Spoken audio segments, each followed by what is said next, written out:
So now अभी start करेंगे हम ट्रांसलेशन से। ठीक है, बहुत ही सिंपल टॉपिक, बट अगर नहीं समझे तो काफ़ी मुश्किल होता है। सिंपल भाषा में ट्रांसलेशन मतलब क्या, mRNA से प्रोटीन बनना। और प्रोटीन कैसे बनता है, अलग अलग एमिनो एसिड मिल के, और एक एमिनो एसिड के लिए mRNA का 3 नाइट्रोजनस बेस कोड करता है, जिसे हम कोडन बोल रहे थे। ठीक है, तो ये सब पता ही है ऑलरेडी। सो आपका ट्रांसलेशन मतलब it is the process of polymerisation of amino acid मिलकर पॉलीमराइज होंगे, पेप्टाइड फॉर्म करके, ताकि पॉलीपेप्टाइड बने, दैट इज प्रोटीन बने।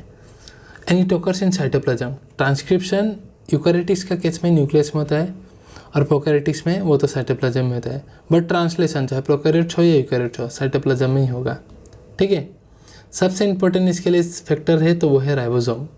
ठीक है, राइबोसोमल आरएनए, मतलब राइबोसोमल आरएनए, जो कि स्ट्रक्चरल आरएनए भी होता है, that is ribosomal RNA, and had different active proteins. 80 different protein से मिलकर ये बनता है। ठीक है, राइबोसोमल आरएनए, राइबोसोम। ठीक है, बहुत इंपॉर्टेंट है। कैसे इसका इंपॉर्टेंस तो पता चलेगा। और राइबोसोम जो होता है ये 2 सब यूनिट में डिवाइडेड होता है। 2 सब यूनिट होता है, एक लार्जर सब यूनिट और एक छोटा सब यूनिट होता है इसके पास। इसके बारे में सेल में भी हमने पढ़े हुए हैं। ठीक है, सो अगर इनएक्टिव स्टेज में रहता है, ट्रांसलेशन नहीं कर रहा है, तो बोथ सब यूनिट फ्री रहते हैं। ठीक है, फ्रीली रहते हैं। प्रोकैरियोटिक्स में क्या होता है, प्रोकैरियोटिक्स में 70S राइबोसोम होता है, जो कि 2 सब यूनिट से बना होता है। लार्जर सब यूनिट 50S होता है और स्मॉलर सब यूनिट 30S होता है। ये S क्या है, तो ये स्पीडवर्ग यूनिट है। ठीक है, सेडिमेंटेशन कोफिशिएंट बता रहा है, कितना वेट होता है वो बता रहा है। S का मतलब दूसरा और कुछ नहीं है कि 50S मतलब वो ज़्यादा वेट का है, 30S मतलब कम वेट का है। 50 और 30 जब कंबाइन हो जाते हैं तो उसे हम 70S कहते हैं। ये किस में मिलता है, ये आपका प्रोकैरियोट्स में मिलता है। और यूकैरियोटिक्स में ये राइबोसोम 80S फाउंड होता है, जो कि 2 सब यूनिट से बनता है, एक लार्जर सब यूनिट 68 एंड स्मॉलर सब यूनिट 40S। ठीक है, ये ध्यान रखिएगा, सेल में भी पढ़े हैं पर यहाँ में भी एक बार ध्यान रख लीजिएगा, अगर वहाँ आप लोग ने नहीं पढ़ा है तो इस चीज़ को। सो वही बोल रहा है कि अगर इनएक्टिव स्टेज में है तो ये दोनों इस तरह से फ्री रहते हैं, 80S फॉर्म में नहीं रहेंगे, 60S एंड 40S फॉर्म में रहेंगे आराम से। ठीक है, and the order and the sequence of amino acid in A polypeptide. एक पॉलीपेप्टाइड जो ये mRNA है 5 डेज है, ये सपोज AUG GCC CGC, एक एमिनो एसिड, दूसरा एमिनो एसिड, यहाँ से तीसरा एमिनो एसिड। ये जो एमिनो एसिड बनेगा, ठीक है, और ये एमिनो एसिड मिलकर यहाँ बन के जो पेप्टाइड बनेगा, वो किस पे डिपेंड करेगा, ये mRNA पे। So the order and sequence of amino acid in A polypeptide is determined by the sequence of codon, कि mRNA में कौन सा कोडोन आ रहा है सीक्वेंसली, उसके बेसिस पे ही ये सब एमिनो एसिड आके लगेगा ना। वही बात यहाँ कह रहा है। ठीक है, सो अभी स्टार्ट करेंगे हम ट्रांसलेशन से। मैं आपको बढ़िया से कलरफुल PDF से भी समझा दूंगा, एकदम टेंशन मत लीजिए, बट उससे पहले थोड़ा बेसिक समझना ज़रूरी है। ठीक है, तो अभी बेसिक समझेंगे। सो ये भी 3 स्टेप्स में होता है। इनिशिएशन होगा पहले, फिर एलोंगेशन एंड देन टर्मिनेशन। बस आप देखते चलिए। तो पहला स्टेप क्या होता है इनिशिएशन में, पहला स्टेप होता है कि राइबोसोम का 2 सब यूनिट होता है ना, larger and smaller. First step होता है इनिशिएशन में कि स्मॉलर सब यूनिट जो है राइबोसोम का वो अटैच हो जाएगा mRNA में। सपोज ये mRNA, तो स्मॉलर सब यूनिट इस तरीके से आके अटैच हो जाएगा। ठीक है, अटैच हो जाएगा, पहले स्मॉलर सब यूनिट, बाद में लार्जर सब यूनिट अटैच होता है, पहले स्मॉलर सब यूनिट अटैच होगा, पहला काम। दूसरा काम है भाई, एमिनो एसिड तो आना पड़ेगा ना वहाँ, और एमिनो एसिड को लेकर आएगा कौन, tRNA। और एमिनो एसिड आएगा, जब 2 एमिनो एसिड आएंगे तो उनके बीच में पेप्टाइड बॉन्ड बनना पड़ेगा। उस पेप्टाइड बॉन्ड के लिए एनर्जी चाहिए, ATP चाहिए ना, तो इसलिए जो एमिनो एसिड आएगा वो चार्ज एमिनो एसिड होना चाहिए। डेट इज़ पहला स्टेप है एक्टिवेशन ऑफ एमिनो एसिड, जो आने वाला है, थोड़ा देर में समझ में आ जाएगा। ठीक है, सो एमिनो एसिड ATP से with the help of ATP and in the presence of enzyme amino acid tRNA synthesis, enzyme बताया था ना लास्ट वीडियो में। इस एंजाइम्स के प्रेजेंट में ये क्या होता है, एक्टिवेट हो जाता है amino acid, that is amino acid AMP enzyme complex बन जाता है, 2 इनऑर्गेनिक फॉस्फेट रिलीज हो जाएगा। ठीक है, सो एमिनो एसिड अब चार्ज हो गया इस एंजाइम्स के प्रेजेंस में और ATP के प्रेजेंस में। दूसरा स्टेप क्या होगा, ये एमिनो एसिड अब क्या होगा, tRNA के साथ बाइंड करेगा, क्योंकि tRNA में क्या होता है, एमिनो एसिड एक्सेप्टर एंड है, तो वहाँ में ये एक्टिवेटेड एमिनो एसिड बाइंड हो जाएगा। So amino acid is transferred to the amino acid attachment site on tRNA।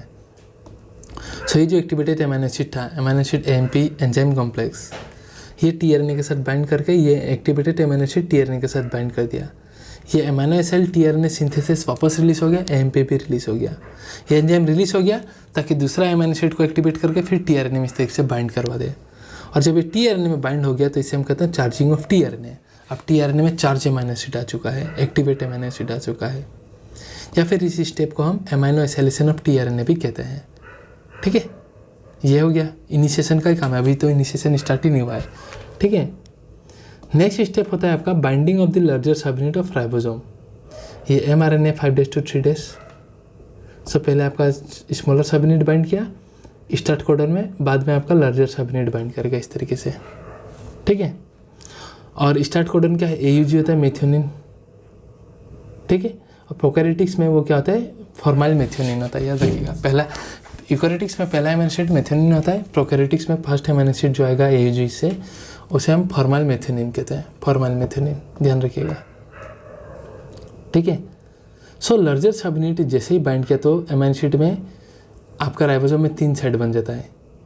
ये जैसे ही बाइंड किया ना आपका लार्जर सबयूनिट, यहाँ 3 साइड बन जाता है, EPA साइड। क्या EPA साइड, E मतलब एग्जिट साइड, P मतलब पेप्टाइडल साइड जहाँ पेप्टाइड बॉन्ड बनेंगे, A मतलब अमीनो एसिड साइड जहाँ नया अमीनो एसिड आएंगे। तो ये क्या है मैं अभी आपको बढ़िया से फिगर से समझा दे रहा हूँ। ठीक है, सो इनिशिएशन का ये चीज़ याद रखिए, इनिशिएशन होने से पहले क्या होना पड़ेगा, पहले आपका स्मॉलर सबयूनिट बाइंड करेगा, फिर लार्जर सबयूनिट बाइंड करेगा। अमीनो एसिड टीआरएनए में बाइंड करने से पहले इसे एक्टिवेट होना पड़ेगा, ATP और अमीनो एसिड टीआरएनए सिंथेसिस के प्रेजेंट में। अमीनो एसिड एक्टिवेट हो गया तो वो टीआरएनए में बाइंड हो जाएगा, जिसकी वजह से टीआरएनए चार्ज हो जाएगा। अब वो टीआरएनए अपना एंटी कोडन लूप के बेसिस पे कोडन में रीड करके पर्टिकुलर अमीनो एसिड को लेके आएगा। तो उसी चीज़ को अभी मैं आपको बढ़िया से समझा रहा हूँ PDF में। चलिए, सो देखिए, जैसे ये लार्जर सबयूनिट बाइंड हुआ ना तो यहाँ 3 साइड बन जाता है, E मतलब एग्जिट साइड, P मतलब पेप्टाइडल साइड, A मतलब नया अमीनो एसिड आने वाला साइड। बट पहला P साइड जो बनेगा वो हमेशा स्टार्ट कोडन पे बनता है, AUG पे। स्टार्ट कोडन पे हमेशा P साइड बनेगा, पेप्टाइडल साइड। और पहला टीआरएनए जो अमीनो एसिड को लेके आएगा मेथियोनिन को, वो हमेशा P साइड पे ही आने वाला है। ठीक है, AUG पे। सो इस टीआरएनए का अपोजिट में एंटीकोडन क्या होगा, UAC, और UAC मेथियोनिन के लिए कोड करता है। सो पहला जो टीआरएनए लाएगा उसे हम कहते हैं इनिशिएटर टीआरएनए। ठीक है, और स्टॉप कोडन के लिए कोई टीआरएनए नहीं आता, ये याद रखिएगा। सो इस तरीके से P साइट में आपका EPA में सबसे पहला टीआरएनए अमीनो एसिड कौन सा साइट में लेके आएगा, P साइट में लेके आएगा। फिर नेक्स्ट कहानी क्या होता है, ये हो गया अमीनो एसिड है क्या।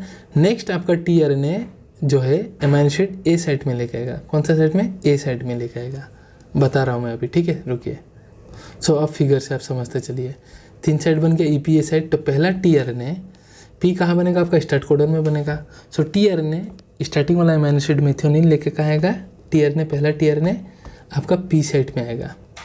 ठीक है, so methionyl tRNA binds to P site, पहला हो गया। अब दूसरा अमीनो एसिड कहाँ आएगा, A साइट में आएगा, इसलिए हम अमीनो एसिड्स बोल रहे हैं उसे साइट। तो second tRNA bind to A site, ये रहा देखिए, A साइट में उसका कोडन को रीड करके, ऐसे ही नहीं। सो कोडन क्या है, AC है, तो उस टीआरएनए में एंटी कोडन क्या होगा, UGU, और UG थ्रेओनाइन के लिए कोड करता है। इस तरीके से दूसरा टीआरएनए कोडन को रीड करके A साइट में आएगा। सो जब ये 2 अमीनो एसिड आपस में करीब आ गए ना तो उनके बीच में एनर्जेटिकली फेवरेबल होकर बॉन्ड फॉर्म हो जाएगा। क्या बॉन्ड, 2 अमीनो एसिड के बीच में पेप्टाइड बॉन्ड फॉर्म होगा। और उसे फॉर्म करने में कौन हेल्प करता है, एक एंजाइम जिसका नाम है पेप्टाइडल ट्रांसफेरेज। ठीक है, पेप्टाइडल ट्रांसफेरेंस जो कि RNA होता है। इसका और मैं और थोड़ा बताऊंगा, बट अभी एक स्टेप समझ लीजिए बस।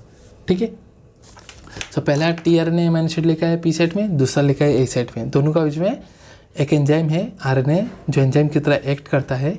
और RNA जब एंजाइम की तरह एक्ट करता है हम राइबोसोम बोलते हैं। क्या बना देगा आपका एंजाइम का नाम है पेप्टाइडल ट्रांसफेरेंस, जो आपका 2 अमीनो एसिड के बीच में बॉन्ड बना दिया। ठीक है, अब ये क्या होगा, ये इस तरीके से मूव करेगा। ये जो राइबोसोम ना इस तरीके से खट खट ऐसा करके मूव करेगा। देखिए, खट खट खट खट मूव करते जाएगा, एक एक कोडन में जंप करते जाएगा। ठीक है, तो देखिए नाउ ट्रांसलोकेशन होगा from A side to P side. ठीक है, A साइड से आपका P साइड में ट्रांसलोकेशन होगा। देखिए मेथियोनिन और थ्रेओनिन था यहाँ में।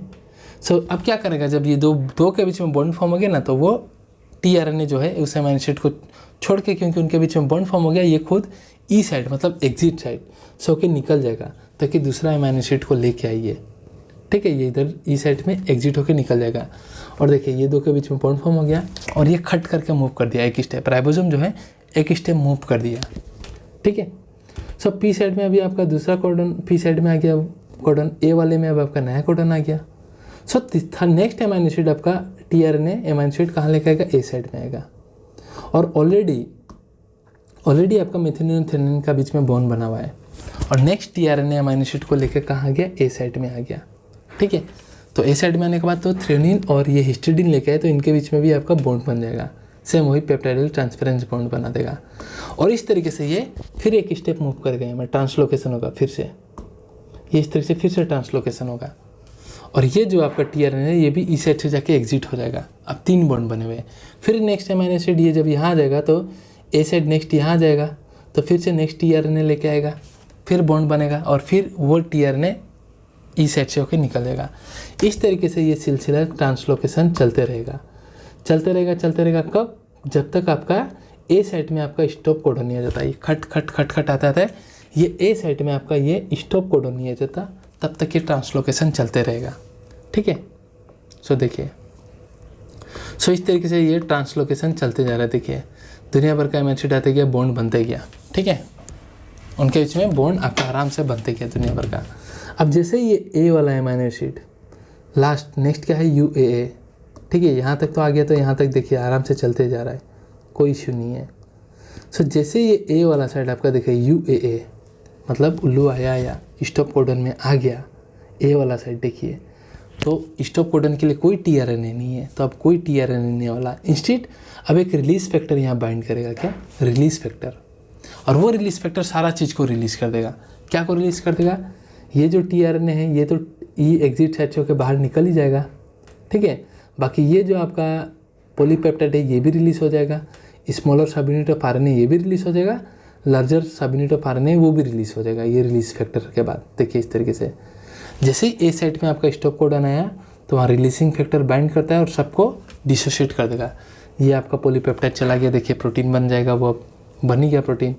ये आपका लार्जर सब यूनिट भी रिलीज़ हो गया, स्मॉलर सब यूनिट भी रिलीज़ हो गया और ये एमआरएनए भी आपका रिलीज़ हो गया आराम से, ताकि और प्रोटीन बना पाए। ठीक है, तो इस तरीके से पूरा स्टेप चलता है। आई होप ये डायग्रामेटिकली समझाया, समझ में आया हो बढ़िया से। ठीक है, इसको फिर से मैं समझाऊंगा, डोंट वरी, लैंग्वेज में। ठीक है, सो अब समझ में आया हो कि लार्जर सब यूनिट बाइंड करेगा तो 3 साइड फॉर्म बनेगा, EPA। ठीक है, ई से मतलब टीआरएनए एग्जिट होता है, पी से पेप्टाइड बॉन्ड बनने वाला है उस साइड में, एन से अमाइनो एसिड साइड मतलब नया अमाइनो एसिड आएगा। तो एलोंगेशन में वो ये पहला टीआरएनए आपका पी साइड में आएगा, दूसरा वाला कहाँ, ए साइड में आएगा और दोनों का बीच में बॉन्ड फॉर्म होगा।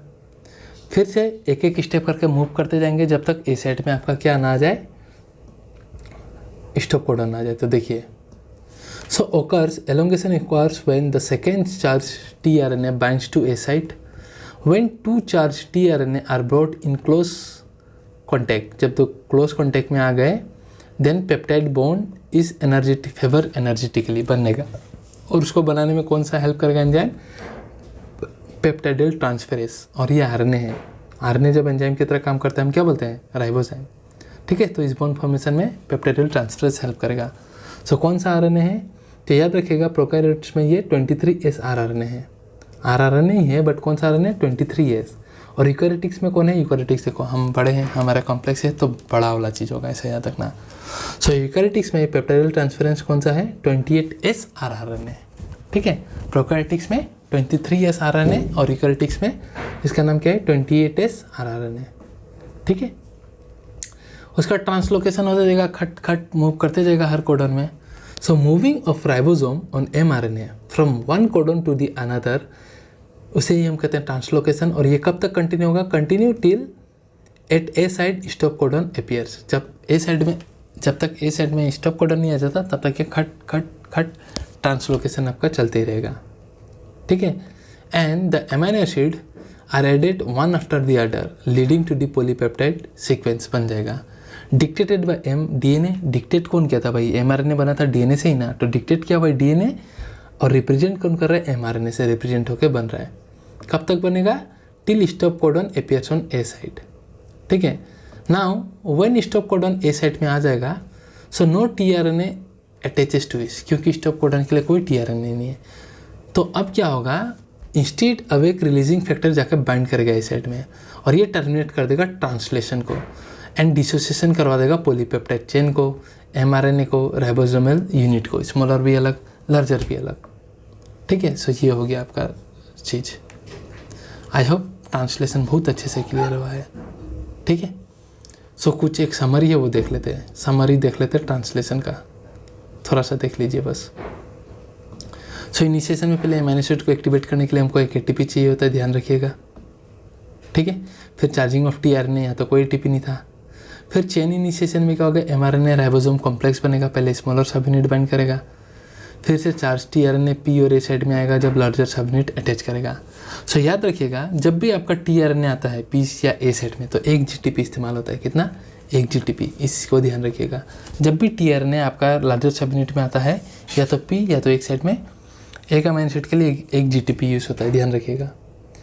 एंड जब भी आपका ट्रांसलोकेशन होगा, एक से दूसरा में जाएगा तो भी आपका एक जीटीपी इस्तेमाल होता है। ठीक है, एंड चेन टर्मिनेशन जब रिलीजिंग फैक्टर आएगा तब भी आपका ये 1 जीटीपी इस्तेमाल होता है, एक जीटीपी इस्तेमाल होता है। तो कितना जीटीपी और एटीपी इस्तेमाल होता है, ध्यान रखिएगा। So for incorporation of 5 amino acid in a growing polypeptide, एक पॉलीपेप्टाइड में 5 अमीनो एसिड आने वाला है, कितना एटीपी और जीटीपी लगने वाला है बताइए। 5 अमीनो एसिड आने वाला है, ये खुद ही बताइए आप। 5 अमीनो एसिड अगर एक पॉलीपेप्टाइड में आएगा तो उसको 5 बार चार्ज करना पड़ेगा, that is 5 ATP is required. पाँचवा आपका ए या पी साइड में आएगा तो कितना जीटीपी चाहिए, 5 जीटीपी चाहिए। खट 5 बार मारेगा तो 5 जीटीपी यहाँ भी चाहिए, टर्मिनेशन एक बार होगा तो 1 जीटीपी चाहिए। सो टोटल करो और खुद माथा मार के इसको सॉल्व करो और इसका आंसर कमेंट सेक्शन में बता देना। ठीक है, सो इससे होता है हम लोग का बहुत ही complicated part, that is translocation, बहुत ही आसानी से ख़त्म। ठीक है, कोई भी क्वेरी या डाउट हो तो कमेंट सेक्शन में बताना। एंड इसके बाद हम पढ़ेंगे gene expression which is very simple and easy. इससे आपका कोई भी क्वेश्चन मिस नहीं होगा, डोंट वरी। ठीक है, सो नेक्स्ट हम पढ़ेंगे आपका that is your expression, gene expression. ठीक है, लेकोपिरेनोल, उसके बाद human genome project and DNA fingerprinting, और फिर ये चैप्टर का हो जाएगा स्वाहा आराम से। ठीक है, सो तब तक के लिए स्टे ट्यून्ड रहिएगा इस नेक्स्ट वीडियो के लिए। Thank you very much.